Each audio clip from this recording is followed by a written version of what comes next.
2025వ సంవత్సరం ఫిబ్రవరి మాసంలో మీనరాశిలో జన్మించినటువంటి వారికి, అంటే మీనరాశి జాతకులకు గోచార ఫలితాలు ఎలా ఉన్నాయో తెలుసుకుందాం. ముందుగా మీనరాశి వారికి ఈ ఫిబ్రవరి మాసంలో గ్రహస్థితి ఎలా ఉంది, ముఖ్యమైనటువంటి గ్రహాలు ఏ ఏ స్థానాలలో సంచరిస్తున్నారు, వాటి యొక్క ప్రభావము ఎలా ఉండబోతుంది అనేటువంటి విషయాన్ని మనం చూసినట్టయితే, సూర్య భగవానుడు 12వ తారీఖు వరకు ఏకాదశ స్థానంలో సంచరిస్తున్నాడు, శుభప్రదంగా ఉన్నాడు. తదనంతరం ద్వాదశ స్థానంలోకి ప్రవేశిస్తున్నాడు, ప్రతికూలంగా ఉంటుంది. కుజుడు అర్ధాష్టమ స్థానంలో సంచరిస్తున్నాడు, ఇది చాలా ప్రతికూలంగా ఉంటుంది. బుధుడు ఏకాదశ ద్వాదశ స్థానాలలో సంచరిస్తున్నాడు, అనుకూలంగా ఉన్నాడు. గురువు తృతీయ స్థానంలో బాధక స్థానంలో సంచరిస్తున్నాడు, ప్రతికూలంగా ఉన్నాడు. శుక్రుడు జన్మస్థానంలో సంచరిస్తున్నాడు, అనుకూలంగా ఉన్నాడు. శనీశ్వరుడు ద్వాదశ స్థానంలో సంచరిస్తున్నాడు, ప్రతికూలంగా ఉన్నాడు. రాహువు జన్మస్థానంలో సంచరిస్తున్నాడు. కేతువు సప్తమ స్థానంలో సంచరిస్తున్నాడు, ప్రతికూలంగా ఉన్నారు. ఈ విధంగా గ్రహస్థితి ఉంది. మెజారిటీ ప్లానెట్స్ ప్రతికూలంగానే సంచరిస్తున్నాయి. సూర్యుడు మొదటి 2 వారాలు, బుధుడు శుక్రుడు మాసం కూడాను అనుకూలంగా సంచరిస్తున్నాడు. మిగతా గ్రహాలన్నీ కూడాను ప్రధానమైనటువంటి గ్రహాల యొక్క స్థితి ప్రతికూలంగా ఉంది కాబట్టి ప్రతికూల ఫలితాలే ఎక్కువగా గోచరిస్తున్నాయి. అయినప్పటికీ కొన్ని విషయాలలో బుధుడు సూర్యుడు శుక్రుడి మూలకంగా కొన్ని మంచి ఫలితాలు, అనుకూలమైనటువంటి ఫలితాలు కలిగే అవకాశాలు కూడాను ఒక పక్కన గోచరిస్తున్నాయి. ముందుగా విద్యార్థుల విషయం మనం చూసినట్టయితే, విద్యార్థులకు గురువు అనుకూలత బాగా ఉండాలి. విద్య లోపల రాణించడానికి, అనుకున్న సంస్థలో మనం సీటు పొందడానికి, వీటన్నిటికి కూడాను గురువు యొక్క అనుగ్రహం బాగా కావాలి. కాబట్టి గురువు బాధక స్థానంలో ఉన్నాడు. మీరు ఎఫర్ట్స్ బాగా పెడితేనే మీరు ఫలితాలను పొందగలుగుతారు ఈ మాసంలో. కనుక విద్యార్థులకు ఇండైరెక్ట్గా మనకు ఈ గ్రహస్థితి ఏం చెప్తుంది అని అంటే, మీరు ఎఫర్ట్స్ బాగా పెట్టినట్టయితేనే మీకు ఫలితాలు వస్తాయి. మంచి సంస్థలలో మీకు సభ్యత్వము, అడ్మిషను లభిస్తుంది. కాబట్టి విద్యార్థులు ఓవర్లుక్ చేయకుండా ఏదో ఎక్కడనో మనస్సు పెట్టి చదివినట్టయితే మీకు ఫలితాలు రావు. ఏకాగ్రతతో మీరు చదవాలి అనేటువంటి విషయం ఇక్కడ మీకు ఈ గ్రహస్థితి తెలియజేస్తుంది. కాబట్టి విద్యార్థులు దీనికి అనుగుణంగా మీరు ఎఫర్ట్స్ పెట్టండి, మంచి ఫలితాలను పొందుతారు. ఇక ఉద్యోగస్తులు, కార్పొరేట్ సంస్థలలో పనిచేస్తున్నటువంటి వారు, గవర్నమెంట్ సంస్థలలో పనిచేస్తున్నటువంటి వాళ్ళు, వీళ్ళందరికీ కూడాను తోటి ఉద్యోగుల యొక్క సహాయ సహకారాలు బాగానే ఉంటాయి. కానీ హైఅప్స్ యొక్క సహకారం లేకపోవడం మూలకంగా కొన్ని విషయాలలో మీరు ఇబ్బందులను ఎదుర్కొనేటువంటి అవకాశాలు ఒక పక్కన గోచరిస్తున్నాయి.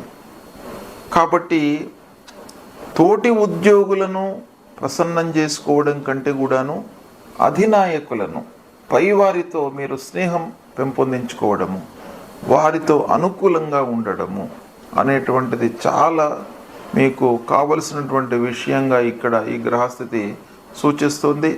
కనుక ఉద్యోగస్తులు ఇది మీరు మనసులో పెట్టుకొని హైఅప్స్తో మీరు అనుకూలంగా ఉండడానికి, వాళ్ళతో స్నేహంగా ఉండడానికి, వాళ్ళ యొక్క మన్నలను పొందడానికి మీరు ప్రయత్నాలు చేయాలి. అప్పుడు మీరు సఫలీకృతులవుతారు. ఇకపోతే ప్రారంభించినటువంటి పనుల లోపల అనవసరమైనటువంటి ఆటంకాలు, తద్వారా అవి లేటుగా పూర్తి కావడము, ఆలస్యంగా పూర్తి కావడం మూలకంగా మీకు ఒక ఆర్థికపరమైనటువంటి భారం పెరిగిపోతుంది. అంటే మీరు ఒక పనిని ఈ సమయంలో పూర్తి చేసినట్టయితే ఇంత లాభం వస్తుంది అనేటువంటి ఒక దృష్టితో మీరు ప్రారంభిస్తారు. అది జరగకపోయేటప్పటికి ఏమవుతుంది, మీకు ఇండైరెక్ట్గా భారం పెరిగిపోతుంది, ఆర్థికమైనటువంటి భారం పెరిగిపోతుంది. అది కనబడుతుంది. కాబట్టి తద్వారా వృధా ఖర్చులు, పని లోపల మీరు అశ్రద్ధకు లోను కావడము, పనిపై మనస్సు నిలపకపోవడము, ఇవన్నిటి మూలకంగా కూడాను ఆ రిజల్ట్ పైన మీకు ప్రభావం చూపిస్తుంది. కనుక ఆర్థికపరంగా మీకు సమస్యలు ఉన్నాయి ఈ మాసంలో, కాబట్టి రాబడి ఖర్చు పైన మీరు ప్రత్యేకంగా మనస్సు నిలపాలి. ఆదాయం ఎలా ఉంది, మనకు ఖర్చులు ఎలా ఉన్నాయి, కొన్ని ఫిక్స్డ్ ఖర్చులు ఉంటాయి, అవి తప్పకుండా మనము ప్రతి నెల లోపల కూడాను ఖర్చు పెట్టవలసి వస్తుంది. కొన్ని ఫోర్స్డ్గా వస్తూ ఉంటాయి, మనకు తెలియకుండా కొన్ని ముందుకు వస్తూ ఉంటాయి. అలాంటి వాటిని కూడాను దృష్టిలో పెట్టుకొని మీరు చేయాలి. ముఖ్యంగా అనవసరమైనటువంటి రిపేర్లు ముందుకు వస్తాయి ఈ మాసం లోపల. వాహనాల మూలకంగా గృహం విషయం లోపల మరమ్మతులు ముందుకు రావడము, ఇలాంటివన్నీ ముందుకు రావడం మూలకంగా మీకు ఖర్చుల భారం పెరిగిపోయేటువంటి అవకాశం కనబడుతుంది. అన్నదమ్ములు, బంధువులు, ఆత్మీయులతో వైషమ్యాలు, కలహాలు కూడాను గోచరిస్తున్నాయి. కాబట్టి వాటిని కొంత దృష్టిలో పెట్టుకొని కొంత తగ్గించుకునే ప్రయత్నం చేయండి. ఇకపోతే ముఖ్యంగా దురుసుగా ప్రవర్తించకుండా, అంటే మాటను మీరు కంట్రోల్లో పెట్టుకున్నట్టయితే ఈ మాసం కొన్ని విషయాలలో మీకు సమస్యలు రాకుండా ఉంటాయి. కానీ మాట దురుసుతనము, సాహసించి చేయడము, ఓవర్లుక్ చేయడము, ఇలాంటి వాటి మూలకంగా మీరు కొన్ని అనర్థాలను, కష్టాలను కొని తెచ్చుకునేటువంటి అవకాశాలు బాగా కనబడుతున్నాయి. ఇక ఇంటి వాతావరణం మట్టుకు మీకు అనుకూలంగానే ఉంటుంది. భార్య, పిల్లలు, కుటుంబ పెద్దల యొక్క సహాయ సహకారాలు బాగా లభిస్తాయి. వైద్య వృత్తిలో ఉన్నటువంటి వారికి, సాఫ్ట్వేర్ రంగంలో ఉన్నటువంటి వారికి, వ్యవసాయంలో ఉన్నటువంటి వారికి, మీడియా రంగంలో ఉన్నటువంటి వారికి కూడాను తాత్కాలికంగా కొంత మీకు ఈ మాసం కలిసి వస్తుంది. ఇక ముఖ్యంగా వ్యాపారస్తులకు చేతిలో ఉన్నటువంటి వ్యాపారానికి ఇబ్బంది లేదు. చేతిలో ఉన్న వ్యాపారం లాభదాయకంగానే కొనసాగుతుంది. కొత్త వ్యాపారం మటుకు ప్రారంభించకండి.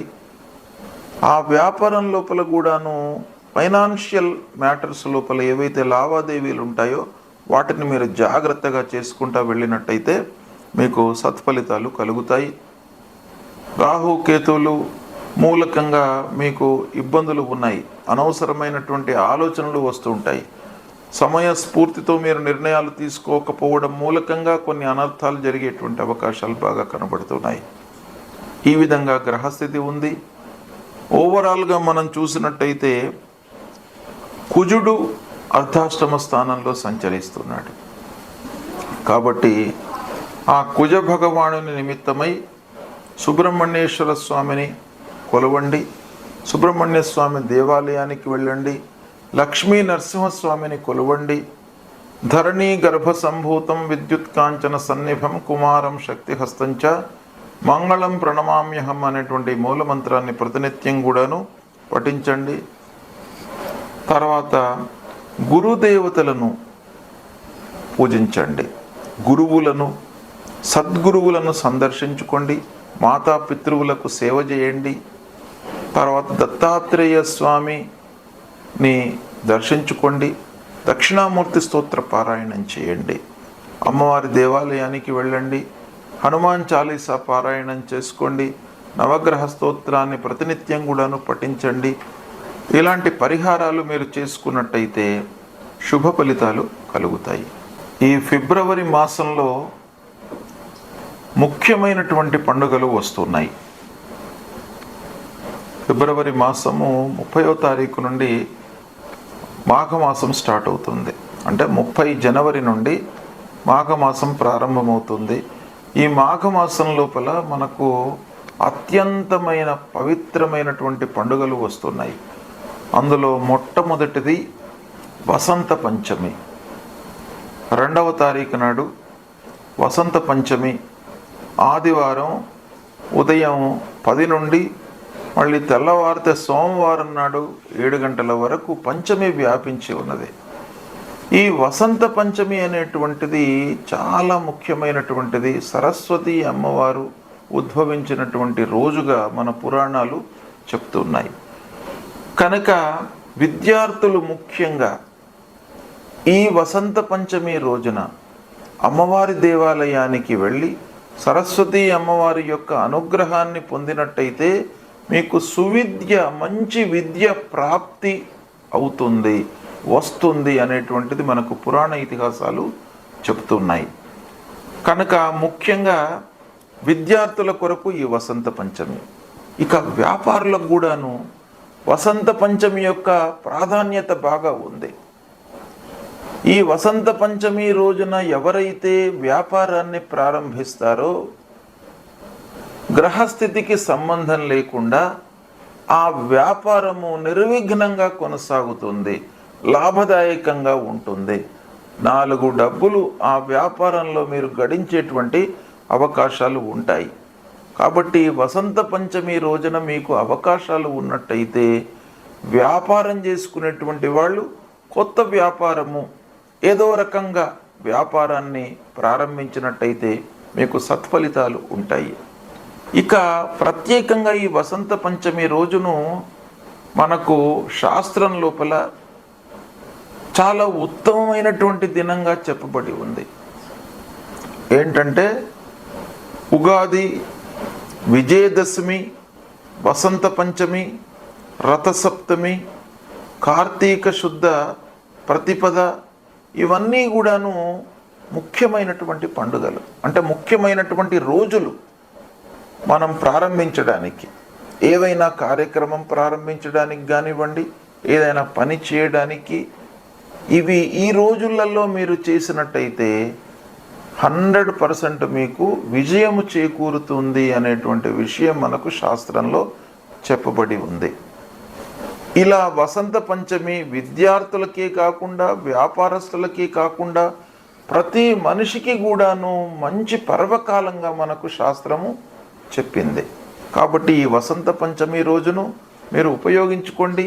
అందరూ కూడాను ఈ వసంత పంచమి రోజున అమ్మవారి అనుగ్రహంతో అమ్మవారి దేవాలయానికి వెళ్ళి అమ్మవారి యొక్క అనుగ్రహాన్ని పొంది మీరు కార్యక్రమాలు ప్రారంభించినట్టయితే మీ అందరికీ కూడాను విజయం చేకూరుతుంది. ఇక రెండవ ముఖ్యమైనటువంటి పండుగ ఈ ఫిబ్రవరి మాసంలో వస్తున్నటువంటిది రథసప్తమి. రథసప్తమి రోజున సూర్య భగవానుణ్ణి మనం పూజించాలి. ఆ రథసప్తమి రోజున ఎవరైతే ఆ సూర్య భగవానుణ్ణి పూజిస్తారో వారికి ఈ సంవత్సరం పొడుగు మొత్తం కూడాను ఆయురారోగ్య ఐశ్వర్యాలన్నీ కూడాను కలుగుతాయి. అంటే ఆరోగ్యము చాలా బాగా ఉంటుంది, నిరాటంకంగా జీవితం కొనసాగుతుంది ఆ సూర్య భగవానుడి యొక్క అనుగ్రహం మూలకంగా. దాని తర్వాత మళ్ళీ వచ్చేటువంటిది భీష్మ ఏకాదశి. భీష్మ ఏకాదశి కూడాను చాలా ముఖ్యమైనటువంటి పర్వకాలం. భీష్మ పితామహుణ్ణి ఉద్దేశించి ఆ ఏకాదశి రోజున ఉపవాసం చేసుకున్నట్టయితే మీకు అత్యంత శుభప్రదమైనటువంటి ఫలితాలు, అక్షయమైనటువంటి పుణ్యఫలం లభిస్తుంది. దాని తర్వాత మాఘ పౌర్ణిమ. మాఘ పౌర్ణిమ కూడాను అత్యంత పవిత్రమైనటువంటి రోజు ఈ ఫిబ్రవరి మాసంలో వస్తుంది. ఆ రోజున మాఘ పౌర్ణిమ రోజున ఏంటయ్యా విశేషం అంటే స్నానానికి ప్రత్యేకమైనటువంటి దినంగా మనకు శాస్త్రం చెప్పింది. అంటే ఆ మాఘ పౌర్ణిమ రోజున ఉదయం పూటనే స్నానం చేసుకోవాలి. 12వ తారీఖు నాడు వస్తుంది మాఘ పౌర్ణిమ. ఆ రోజున ఉదయం 5:30 నుండి 7:30 మధ్య కాలం లోపల సూర్యోదయాత్ పూర్వము, సూర్యోదయాత్ కించిత్ పరం, ఈ కాలం లోపల మీరు స్నానం ఆచరించినట్టయితే అక్షయ పుణ్యఫలము లభిస్తుంది. మీరు చేసినటువంటి పాపాలన్నీ కూడాను దూరం అవుతాయి.